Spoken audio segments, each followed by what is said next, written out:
Eu quero falar sobre uma outra questão também, agora relacionada ao INSS, porque o ministro André Mendonça ordenou o bloqueio de 390 milhões de reais do Sindicato Nacional dos Aposentados, o Sindinap, que é alvo de operação da Polícia Federal contra fraudes no INSS. Lucas Martins, nosso repórter em Brasília, está acompanhando essa história e vai trazer as informações para a gente agora. Bem-vindo, Lucas. Oi, Evandro, muito boa tarde para você, boa tarde para todo mundo que está na nossa companhia aqui no 3 em 1. Exatamente, o ministro do Supremo Tribunal Federal, André Mendonça, pediu o bloqueio desse dinheiro aí de mais de 390 milhões de reais, depois que a Procuradoria-Geral da República e também a Polícia Federal apresentaram ao Supremo Tribunal Federal indícios de movimentações financeiras suspeitas no Sindicato Nacional dos Aposentados e Pensionistas e Idosos, o Sindinap. Esse valor do bloqueio corresponde ao total de descontos feitos entre o período de 2021 e janeiro de 2025. A gente relembra, Evandro, que na semana passada, Milton Batista, que é o presidente do Sindinap, compareceu aqui no Senado Federal, aqui no Congresso Nacional, para prestar depoimentos na CPMI do INSS, que investiga essas fraudes. No mesmo dia que ele compareceu, houve essa operação da Polícia Federal aí, onde foi aberto um inquérito e eles conseguiram identificar esses valores que foram retirados, né, da conta de aposentados e pensionistas do Instituto. O ministro autorizou também a quebra de sigilo fiscal e bancário de dirigentes do sindicato que agora será investigado por quebra de sigilo bancário aí e desvios de valores de aposentados e pensionistas. Então, tudo isso está acontecendo em volta da operação da Polícia Federal e também do apoio da Procuradoria-Geral da República para investigar esses desvios, esses descontos em benefícios, né, de aposentados e pensionistas do INSS. Agora, Lucas, eu quero aproveitar que a gente está falando disso, sobre essa CPMI, porque o PT entrou com um processo contra a CPMI por causa de supostas calúnias feitas ao partido e ao presidente Lula nessas investigações, né?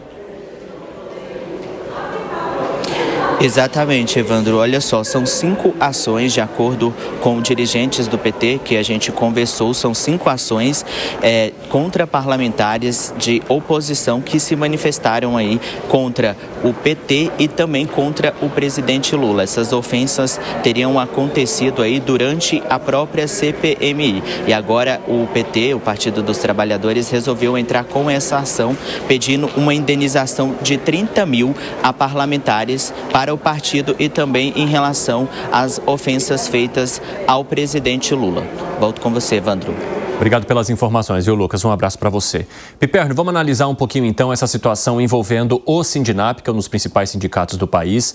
Até então, havia uma preocupação por ele ser um dos principais representantes desse setor, mas não ter aparecido ainda em operações dessa maneira. Agora há, de fato, o bloqueio de quase 400 milhões de reais que o Sindinap alega ser um abuso de autoridade e que ele vai se explicar. Mas eu quero saber de você, como é que você avalia tanto a questão prática da possível participação desse sindicato nesse esquema, por ser um dos principais representantes do país, como eu mesmo mencionei, mas também a consequência política, porque a gente está falando de um sindicato que tem como diretor o irmão do presidente Lula.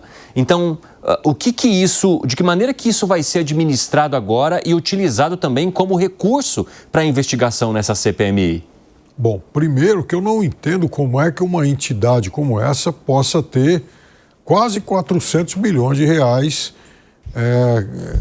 alcançáveis aí por um bloqueio. Então, se esse dinheiro, se essa montanha de dinheiro existe, é sinal que realmente eles têm a fórmula para multiplicação dos recursos. Porque, veja, não é qualquer empresa próspera, empresa grande aí que tenha lá no banco, guardado, aplicado e tal, 400 milhões de reais. É muito dinheiro, mas é muito dinheiro mesmo. Então, qual é o milagre, né? Segunda coisa, do ponto de vista político, isso é grave, porque o Frei Chico, irmão do presidente Lula, ele é dirigente dessa entidade E ele está argumentando, e com certa razão, claro, que ele é dirigente só do ano passado para cá, e essas investigações elas estão abrangendo um período anterior a isso. E é verdade, só que é aquele negócio, na hora, né, enfim, que o político está lá numa CPI fazendo acusação, pedindo investigação, ele não vai, obviamente, apresentar essas atenuantes todas. E é natural também que todos entrem no bolo, né? Porque é preciso entender também se mesmo participando há pouco tempo, ele não tinha algum tipo de informação ou não foi omisso em alguma operação que impedisse que isso acontecesse, né? O que provavelmente vai acontecer, Vano, é que ele não seja chamado a depor, porque por não ter nenhum cargo executivo no momento das fraudes, aí em tese não haveria por que chamá-lo. Mas o fato é que o carimbo está lá, ou seja, é integrante de um deputado, de um sindicato suspeito. Agora, eu continuo achando o seguinte, ninguém frauda tanta gente, mas com tantos milhões de reais, isso é roubo de pessoas fragilizadas, sem ter, por exemplo, o braço operacional de empresas financeiras. Como é que o dinheiro sai da conta do Alan Gani e vai parar na conta de uma associação de classe? E mais, né, Piperno? É muito difícil que alguém faça isso sem ter também algum tipo de apoio ou respaldo político, como o Zé Maria Trindade sempre ressalta aqui pra gente. Alan Gani, pra gente arrematar, você entende que também o PT esteja correto em mover ações contra parlamentares que estejam falando na CPI sobre possível envolvimento de sindicatos e até trazendo ou transferindo esse embate político para o nome do presidente Lula? Eu vejo que está passando recibo. Se está incomodado, vai chamar ainda mais atenção. Se está processando porque estão fazendo um discurso político que é do jogo, estão passando recibo. É tudo que a oposição quer. E a oposição explora muito mal esse caso. O Zé vai lembrar que ele conhece tudo aí de Brasília, de política, na época do mensalão, né?